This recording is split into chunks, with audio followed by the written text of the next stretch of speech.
Em coletiva de imprensa, os senadores Marcos Rogério, Flávio Bolsonaro e Jorginho Melo teceram severas críticas a Wilson Witzel e à cúpula da CPI da pandemia, também conhecida como CPI do Circo, CPI da Cortina de Fumaça e Tribunal de Renan Calheiros, após o ex-governador fugir do embate em plena sessão da Comissão Parlamentar de Inquérito.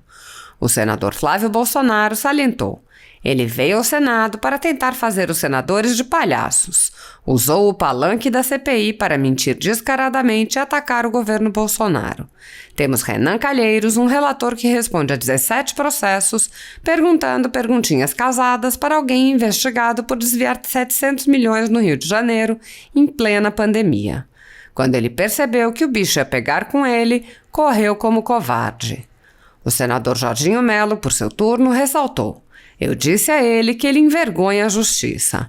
Na primeira oportunidade fez a lambança que fez e foi cassado por unanimidade. Nessa toada, o senador Marcos Rogério fez severas críticas. A CPI não apura fatos, evidências. O esforço é em sustentar narrativas. Não se busca evidências, provas. Hoje trazem para a CPI um depoimento encomendado para sustentar narrativas acusatórias. Quando começam as perguntas que o colocam em xeque, ele simplesmente foge do embate. Se quiserem provas para incriminar o presidente Jair Bolsonaro, terão de fabricar, pois não há. Hoje a farsa caiu. Gabas, do Consórcio Nordeste, foi blindado hoje nesta CPI. No ensejo, o parlamentar acrescentou: disseram não à investigação de corrupção. Casos de polícia, mas para a oposição não interessa. Assista. São de vocês do depoimento do ex-governador do Rio de Janeiro? Olha, infelizmente ele veio até o Senado para tentar fazer os senadores de palhaços. Completamente descomprometido com a verdade, usando o palanque da CPI para fazer propaganda política, para mentir descaradamente, atacar o governo federal. E ficou muito ruim, ainda mais para mim, a imagem do que o Senado como um todo está passando em função da nossa CPI, porque nós temos um relator que responde a 17 processos do Supremo Tribunal Federal, perguntando perguntinhas casadas com alguém que é investigado por desviar aproximadamente 700 milhões de reais da saúde do Rio de Janeiro em plena pandemia. Então ele veio, falou o que quis, ouviu o que não quis, e quando percebeu que o bicho ia pegar com ele, ele correu como um covarde. Eu, posado e bom moço, preparado para fazer um palanque político. Aqui não é lugar para palanque político. Se alguém está pensando isso, está muito enganado. Veio aqui para se justificar e eu disse a ele que ele envergonhava a justiça brasileira. Um juiz que veio menosprezando a classe política para ser político e na primeira oportunidade fazer a lambança que ele fez. E foi cassado por unanimidade. Então ele não pode se queixar. É importante só mais um detalhe, porque ele veio tentar imprimir uma narrativa de perseguição política e responsabilizando diretamente o presidente Bolsonaro. Só que os fatos desmentem ele rapidamente. Ele começou a ser investigado pela Polícia Civil do Estado do Rio de Janeiro, junto com o Ministério Público do Estado do Rio de Janeiro.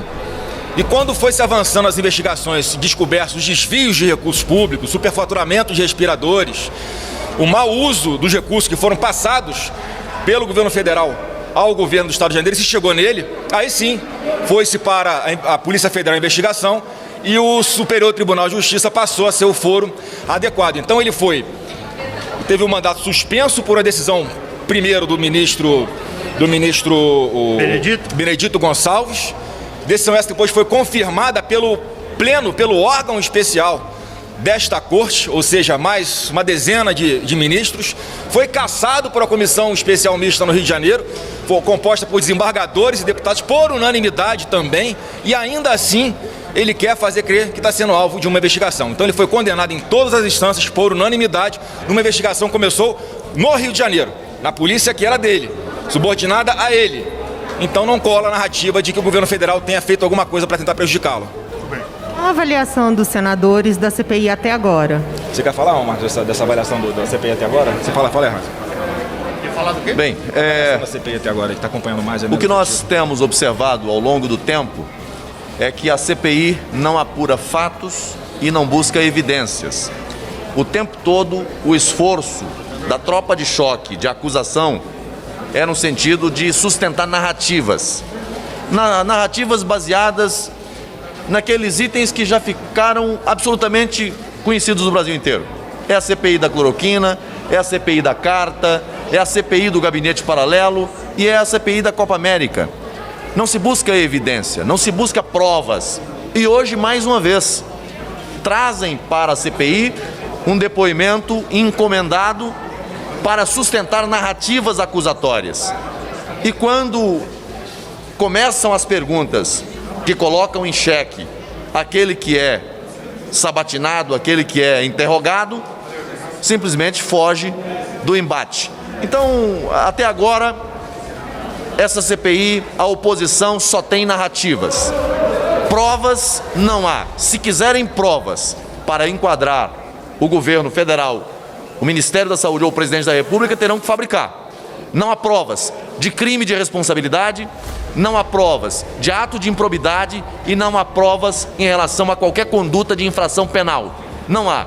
E hoje nós tivemos um episódio triste na CPI. Triste para aqueles que querem a investigação. É a primeira vez que nós temos um presidente da República que não teme a investigação. Não blinda os seus ministros ou seus subordinados quanto à investigação no âmbito da CPI. Todos que foram convocados, que pertencem ao governo federal, compareceram à CPI, prestaram depoimento. Agora, quando a investigação mira em personagem dos estados,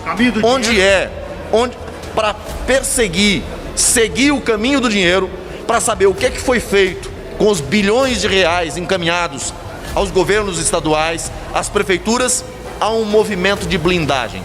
Hoje, a farsa caiu na CPI da pandemia.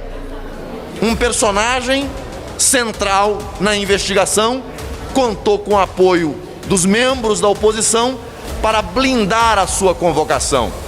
O senhor Carlos Gabas é acusado de conduta grave.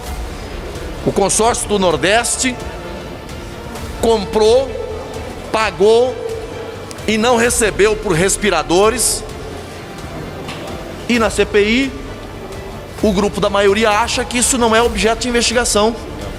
Acha que não tem que aprofundar na investigação. Blindaram o senhor Carlos Gabas. Então essa CPI foi montada e hoje ficou evidente a motivação dessa CPI. Essa CPI, para o grupo de oposição, tem como foco determinado, não é fato. Essa CPI tem como foco determinado enquadrar o presidente da República. Porque o fato determinado, que é apurar ações, omissões, condutas no âmbito dos estados, hoje simplesmente retiraram da pauta. Disseram não à investigação de maus feitos. Disseram não à investigação de corrupção no âmbito dos estados. Caso de polícia, mas para a CPI não interessa. Então, o balanço que se faz é de que até agora sustentam-se apenas em narrativas. Provas não há. E quando aparece a oportunidade de aprofundar a investigação com relação ao dinheiro da Covid, aí não querem investigar. É lamentável. Obrigada, senadores. Obrigado, gente. Um abraço. Senador, uma pergunta sobre MP da Eletrobras. A gente está com 4 lideranças aqui. Eu queria saber como é que está a articulação, se o senhor já tem ideia do texto que vai apresentar, emendas que pode acatar para conseguir a aprovação desse MP. O nosso esforço é justamente apresentar um texto que represente um ponto de convergência. Estou ouvindo o conjunto dos senadores, ouvi as associações, ouvi a agência reguladora, Ministério de Minas e Energia, Ministério da Economia, para apresentar um texto que seja fruto de um entendimento. Não vou apresentar na sessão de hoje um relatório que seja pessoal, um relatório que expresse a minha visão ou a minha vontade. O relatório que apresentarei na sessão de hoje é um relatório que congrega os anseios, os apelos, as contribuições de um conjunto de senadores e senadoras.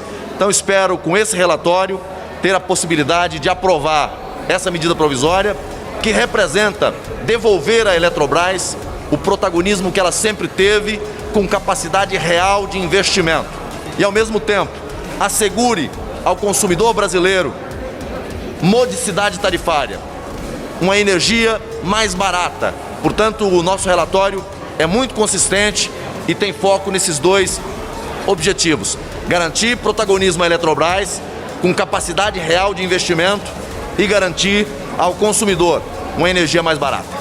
Tem alguma possibilidade de o senhor retomar o texto original do governo, o texto que foi enviado na medida? Repito, o relatório que vou apresentar não é fruto de uma decisão pessoal, é fruto de uma construção de entendimento que leva-se em consideração as contribuições dos senadores, mas que leva em consideração também o trabalho da Câmara dos Deputados. Não cabe aqui uma visão unilateral, seja da Câmara ou seja do Senado. O texto que nós queremos ao final é um texto que tenha como principal aquilo que veio do governo, mas que tenha as contribuições tanto da Câmara quanto do Senado Federal. Obrigado, gente. Obrigado. Tudo bom?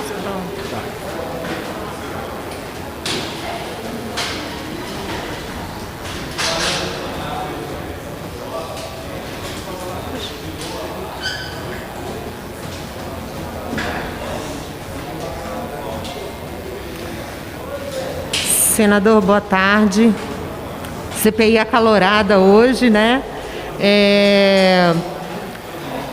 Houve uma divergência no requerimento que o senhor colocou sobre Carlos Gabas. O que o senhor achou da não aprovação do seu requerimento? Olha, primeiramente, hoje é um dia muito especial nessa CPI, né? Porque eu acho que ela perde a sua autoridade moral.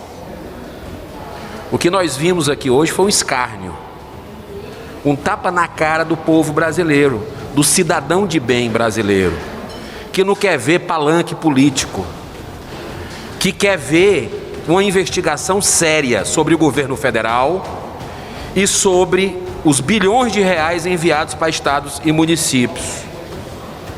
A primeira parte, a CPI, durante 1 mês e meio, só faz isso. E eu tenho aprovado todos os requerimentos, porque eu acho que a verdade tem que vir toda à tona. Mas eles não querem a verdade. Falam em nome da verdade, mas não querem a verdade. A blindagem que aconteceu hoje aqui ao consórcio Nordeste é vergonhosa, porque os fatos são claríssimos. Eu trouxe documentos aqui, outros documentos, com relação, por exemplo, 34 milhões de reais e 17 milhões de reais, está aqui, de compra de respiradores assinados, transferência bancária feita pelo senhor Carlos Gabas, que a gente quis convocar aqui para mostrar.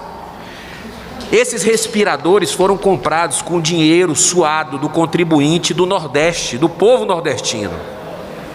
9 estados do Nordeste. E simplesmente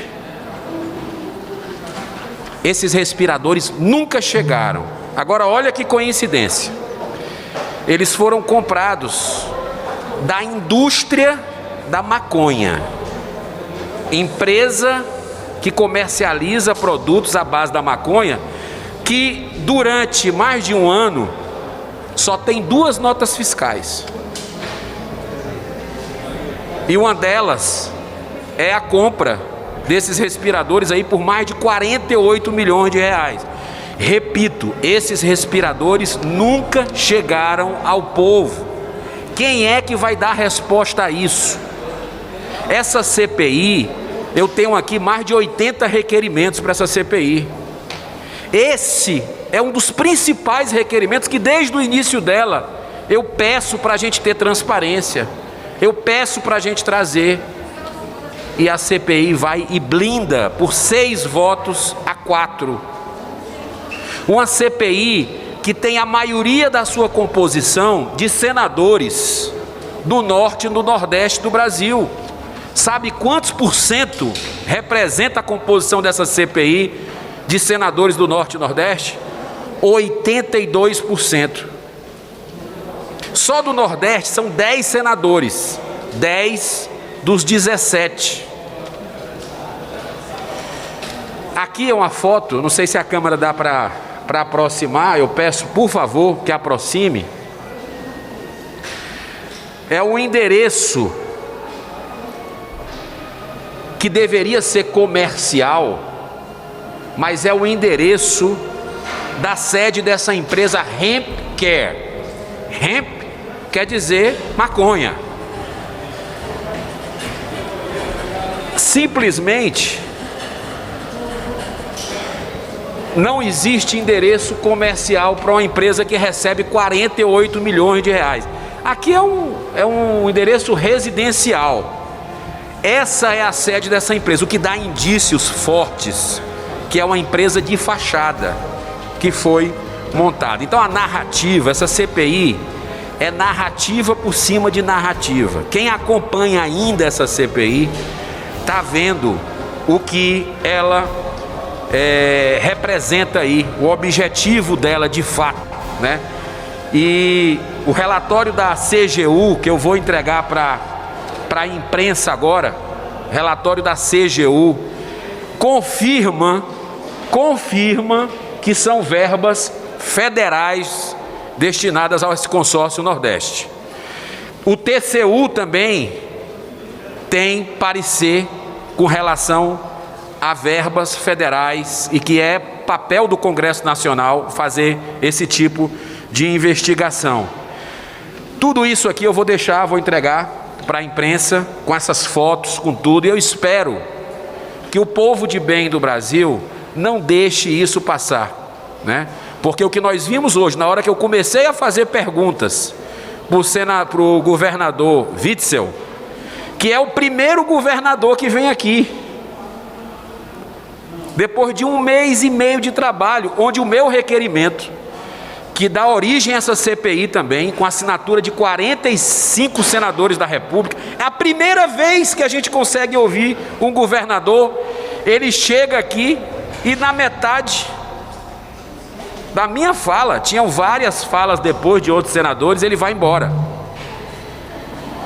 Isso é muito estranho, porque ia começar a responder perguntas de superfaturamentos, começar a responder perguntas de desvio de corrupção. Só na casa do ex-secretário de saúde do Rio de Janeiro, do governo dele, uma montanha de 8 milhões de reais foi encontrado, segundo o Ministério Público, dinheiro de propina. Tudo isso a gente quer entender, porque é um mantra que já existe no país. O povo da gente não suporta a corrupção. A Operação Lava Jato teve um ar de esperança para a nossa nação, que a justiça seria para todos. Começou a se desmanchar a Lava Jato pelos 3 poderes da República. Vou repetir, os 3 poderes da República começaram a enfraquecer a Operação Lava Jato.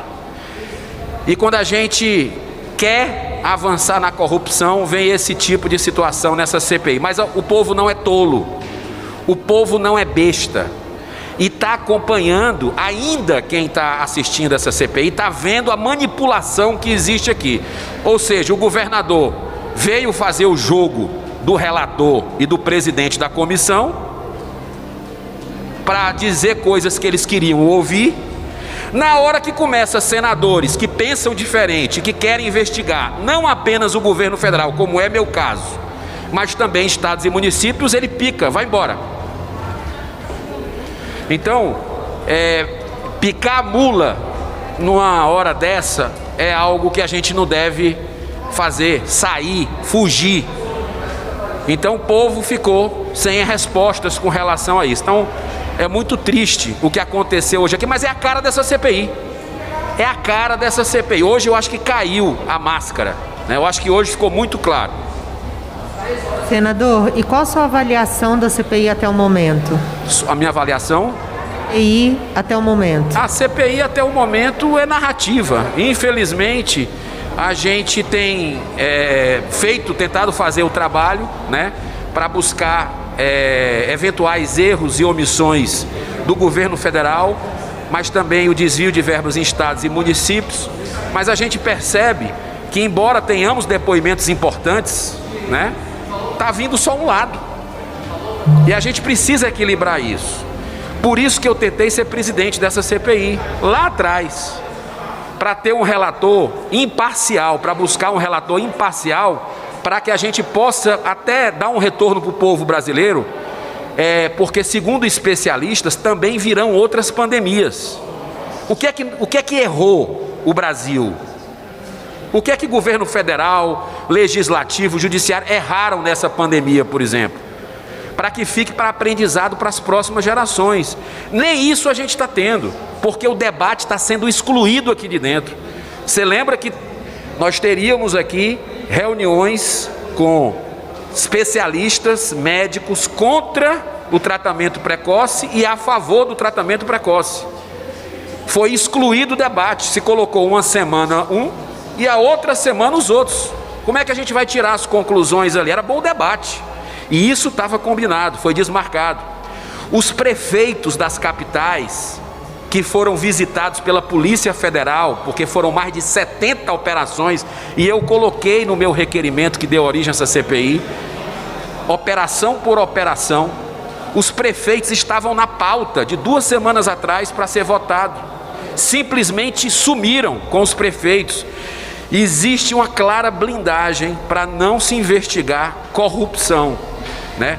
Isso é muito triste, porque quando a gente teve CPI séria aqui no país, que deu resultado para a nação, foi Petrolão, Mensalão, que rastreou o dinheiro seu, o dinheiro meu, o dinheiro do Câmara, que foi para a corrupção. E esse dinheiro mata. Corrupção, desvio de verba pública em época de pandemia não é só corrupção, é assassinato também. Então eu acho que hoje é um dia que a farsa realmente ficou mostrada, as narrativas, toda a manipulação que existe dentro dessa CPI. Obrigada, senador. Muito obrigado.